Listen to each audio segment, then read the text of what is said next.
Hi, I'm Narci Regina, and I was just interviewed by Keith Andrew. I had an awesome time. We had a great conversation. Stay tuned and watch.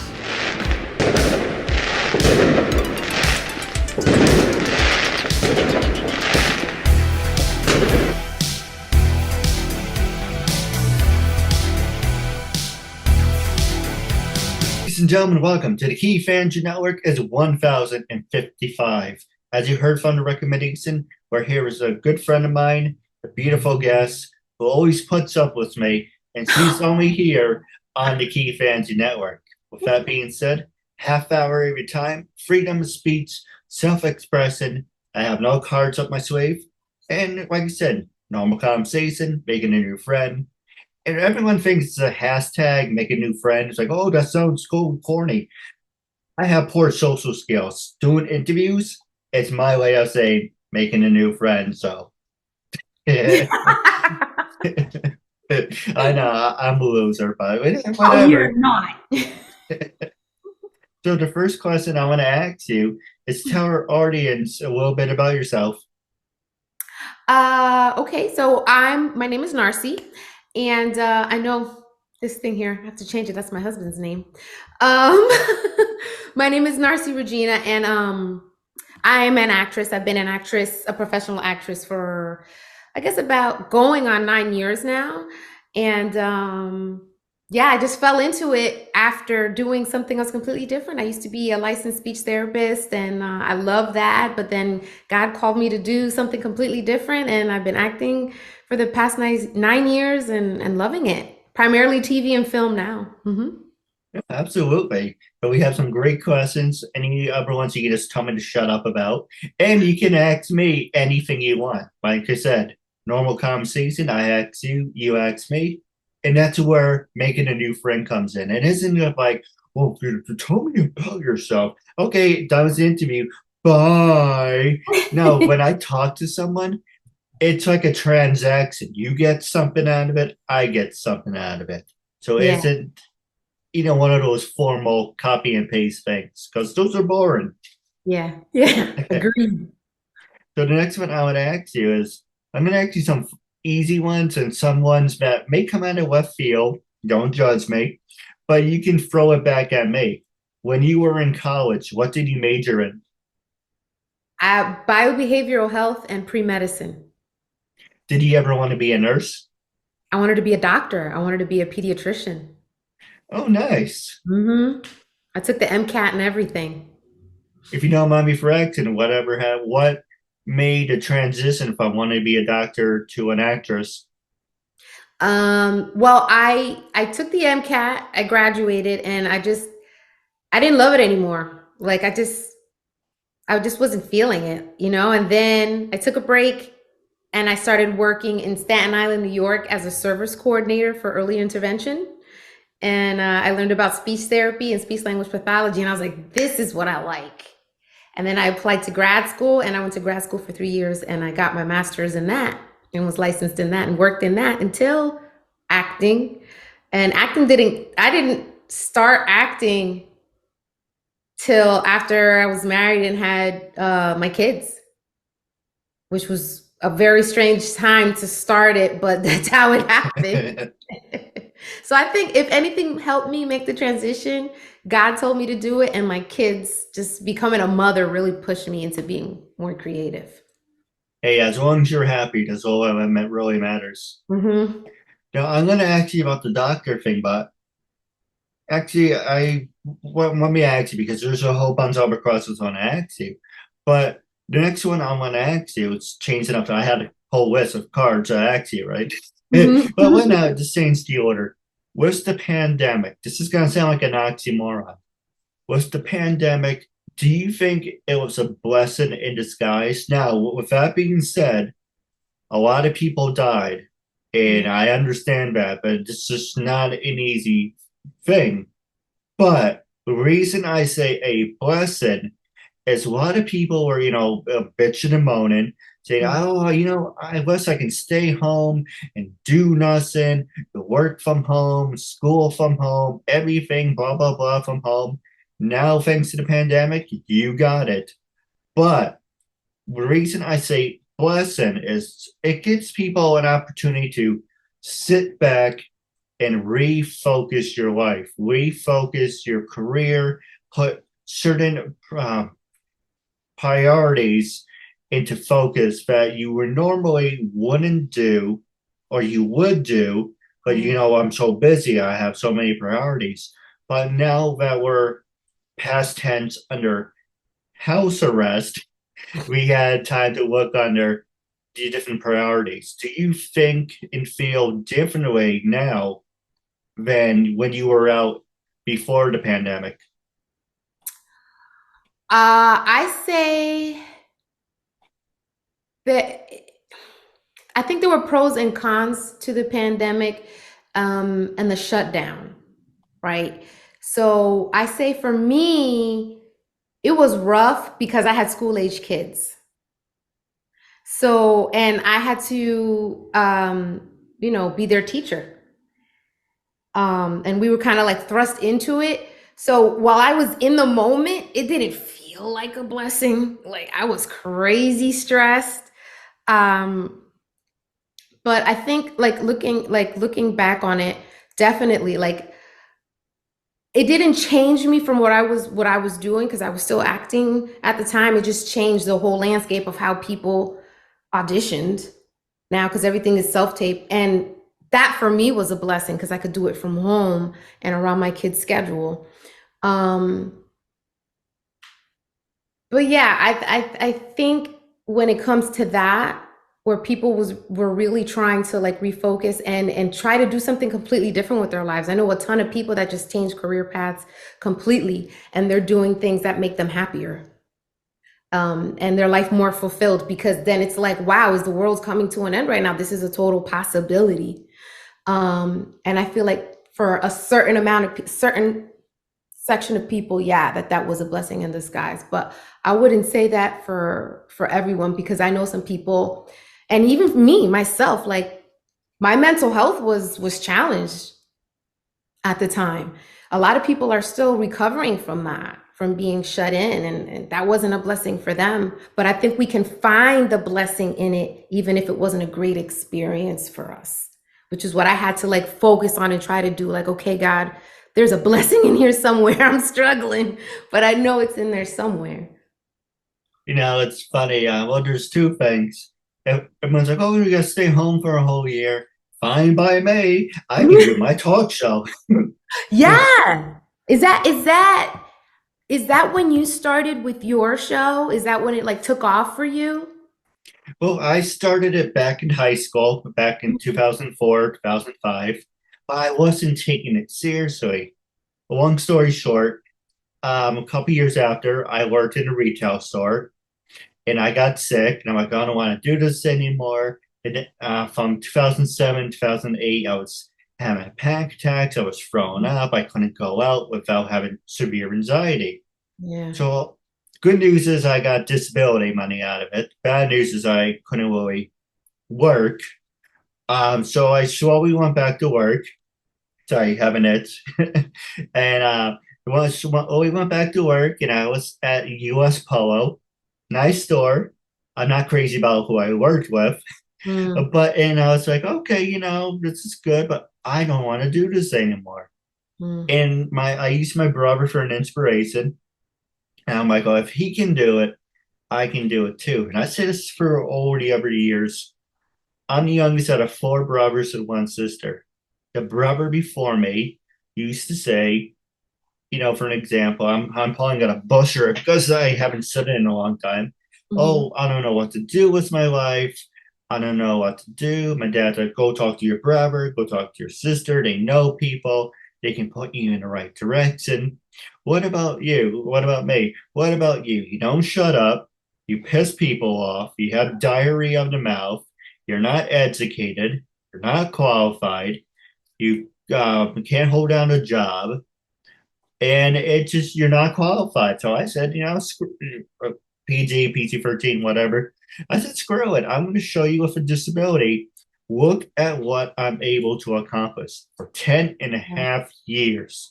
Thanks to you, 1,055 episodes. And I show people, hey, I don't have a BA, I don't have a bachelor's. I know a lot of people say I'm a BA and BS because I like talking so much. That's good. But I found something that I want to do for the rest of my life. Yeah. This is my plan A. My plan B is I work as a part-time dog trainer. And I'm like, okay, I'm really good with the small dogs. So if this doesn't work out, at least I can focus on the small dogs and the rest of the training. And if you go to my YouTube, you can see I've been training with some dogs. And there's other people too. I'm like, okay, well, why not do both? But this is what I want to do for my. You always have to have a plan B and plan A and a plan B. Yeah. But I want to ask you, when did you have to teach your kids? Did you have to play teaser? During the shutdown? Yes. Yeah. I mean, I'm not taking any credit away from their teachers that they had in school because they supplied us that, we had lessons plans for every day. This is what has to get done, submit it. Like, okay. But then, like, I have three kids and they're in three different grades, and I was Yeah. just not used to it. And it was different than if kids grow up in homeschool. I have friends that grew up in homeschool or friends that have their kids in homeschool now. Parents come up with a curriculum. But when the lockdown happened, we went by the curriculum that was given to us by the public school system or whatever school system the kids are in. So it was like trying to adapt that into the home, and it didn't quite gel. So it was hard. It was really, really hard for me and for the kids. We eventually, made it through, but it was challenging. It's listen, I all my friends that do homeschool, I'm like, you guys are congratulations because it's really hard just being a parent and then to teach them all the academics too. It's a lot. And here's a funny one. When you were in college, were you a study nerd or party animal? Oh, I was a study nerd. I was a study nerd, hands down. I didn't party hard at all. I didn't like, and I went to a party school. For undergrad, I went to Penn State, so there were parties all the time, and I just nah, because my major at the time was in the sciences. I was planning to go to medical school, and you got to study like 40, 50 hours a week outside of class. Nah, That's I, true. I was boring like that. What about sports? No, I didn't do sports either because I was a nerd. Uh-uh. Well, it makes you feel better. The one thing I always wanted to do is I like the human pyramid stuff. The human So peer. Oh, I but cheerleading? yes, Hmm. I love that stuff. I'm a loser, so I can relate. Were you on a team or something where you guys would work on that? Well, I always wanted to do one. My parents, I think it was my parents, my grandparents got me the circus book when I was about 4 years old. And one thing that always stood out to me was like, oh, this as it's a 10-person pyramid. And then you had two girls jumping in the side, doing the flip things. And I'm like, oh, that's really cool. So I'm going to do something fun. I'm going to pass this show over to you. You can ask me anything you want. Was there anything that gets you fired up? Anything you want to ask me? You can ask me anything. I have no shields around me. So whatever, this is your time. Okay. I have a couple questions then. So, Okay? where did you grow up? And Hudson Valley, New York. That's in Valley, New York, and you're still there now, right? Yes. Okay. So, did you do anything or like take any courses to like train for this, for doing your show, or did you just like start it and then you're just like learning by doing? I'm a little of both, actually. When I went to school, I'm not gonna say it, I went to Mondo Woodbury, and it was pretty much a rich, snobby country club because, oh, my daddy had got me a convertible, and I'm on a sports team, and I'm a jock, or I'm a cheerleader, one of those people. Right. So if you weren't a in person, I was a more like the person who sat against the wall, like the outcast or the loner. or the lone wolf or whatever slogan you want to use. But there was a group called Audiovisual. Mr. Earl, God rest his soul, Mr. Earl created it. It's for people who want to learn radio, lights and sound, who helps out at the show, sets up the cameras and the stage. But they had their own radio station. So from 2004 to about 2006, when I graduated, I had the Keith Andrew show, and whoever I had, if we worked together, it would be our show. And then it was a couple other people's show. Okay. And I'm like, okay, then I'm by myself with different couple of names. I always was known as the kid with the camera, the big funky camera. Cause I was always around with it and got to a point where it's like, hey, if I keep seeing you with the camera, I'm gonna stick it up your ass. It's uncensored, dude. You can say anything you want. But I'm just being honest. Mm-hmm. But I was known as the kid with the camera and doing the shows and everything. Then I graduated and then I got sick. I'm like, and then I was telling you what's a disability. I don't know what I can do. I'm Mm-hmm. like, you know what? If I like talking and I want to become famous, during that time, I almost famous had a big influence on my life. And I'll just give you the quick highlights real fast. Almost Famous had a big influence for the longest time from 2007 to 2010. I wanted to go on tour, be a roadie, not realistic. But I'm like, how can I hang out with famous people? How can I start my life in the entertainment world, but without being a leech or a Mm-hmm. parasite? What can I contribute? Well, I have a disability. Why not, instead of using a weakness as a crutch, use it as a strength? So for 10 and a half years, I've been showing you with a disability, hey, he may fall under the spectrum of being retarded, but look at what he was capable of doing. June 10th of 2010. It's funny, 10-10, right? But I taught myself from, here, I'll give you an example. From what you see on the reflection, Mm-hmm. actually, you see my numbers. Give me a second. Damn it. It's not like okay, so you get the idea. So you see your reflection. So Mm-hmm. it's pretty much, I didn't want to be seen. So from not wanted to be seen to I do want to be seen, recorded the camera from the phone to Skype recorder to Zoom.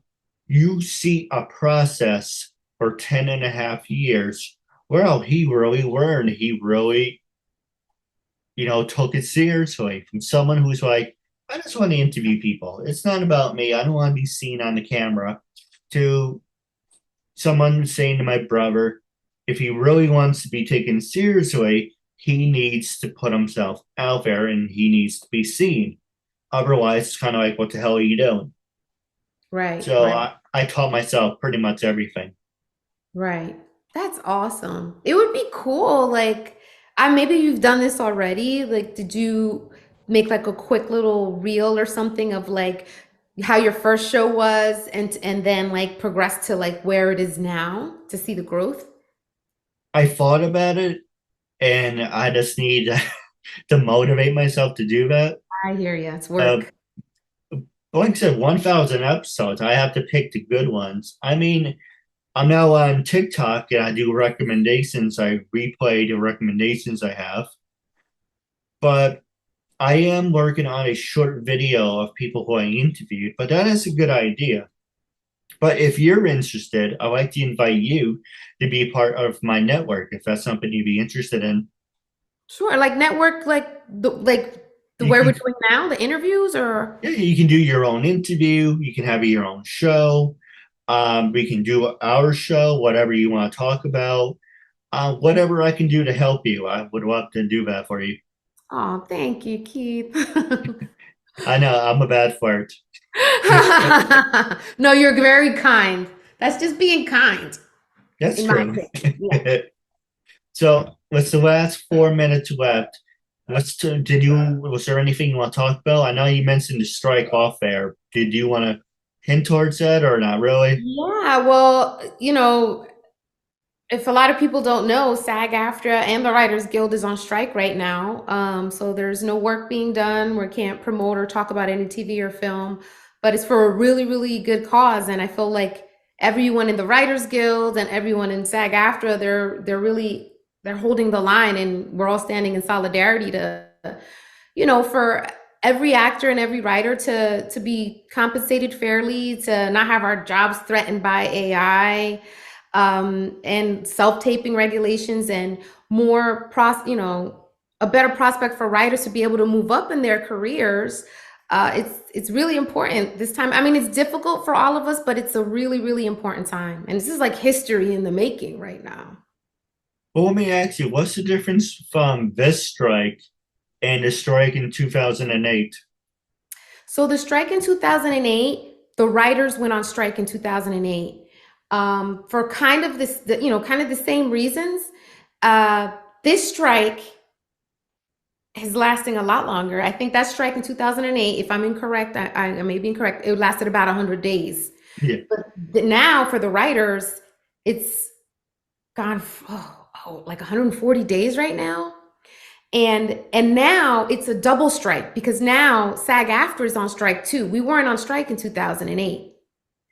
We haven't been on strike together in a very, very long time. So this is like epic. It's big history happening. And the industry is really, really being affected. And because of that, we're hoping that the AMPTP will, come back to the table and negotiate with both of our unions, so everybody can be compensated and treated fairly. No, absolutely. And if you want, we can do a special episode where we can talk about this. Okay, that But sounds great.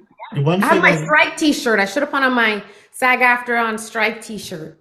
we can do that for part two, I promise. Yeah. But the one thing let's say about something for I like, but I don't know. There's just other things that are really stupid. Where you make robots play sports or robots doing MMA. If I have to force to watch TV and watch robots, I might as well play a damn video game and be involved. Because I don't want to see robots in TV being a crap at each other, because that's just stupid. I'm not a fan of UFC. I hate UFC. It's, Mhm. I got cold out on it, but it's my opinion. I'm actually a fan of UFC. Oh, no disrespect. I mean, I like the fact if UFC had a ring, like a normal stage, Yeah. and did like I'm a big fan of Dragon Ball Z. It's like, okay, you win by knocking your opponent out, making them submit or knocking them out of the ring. Okay, but being in the cage and being the crap at each other, it's kind of Hmm. like, what am I watching? But if you say this is like Dragon Ball, martial arts, wrestling, in the ways you win, it's by knocking them out of the ring, they give up, or they surrender. That Yeah. will be more interesting instead of saying, it's kind of what the hell am I watching? It can be gruesome. That is true. It can be gruesome. Where's my money? I'm going to take that back. I don't hate UFC, but it can be a lot better than what they're showing. I hear you. I hear you. But I do have a couple questions for you off the air. But Okay. wrapping up, how can our fans and listeners get in touch with you? My name, Narci Regina. You can Google me. I'm on Instagram too. My website, narciregina.com. But I'm on Instagram more. No, absolutely. Stay tuned for Off the Air. This will be aired on YouTube, Instagram, and TikTok. It will be called Sit Down with Keith Andrew. That will be stay tuned. Now, with that being said, it was a real honor and privilege having you here. And I'm looking forward to part two down the road. I just want to say thank you for your time.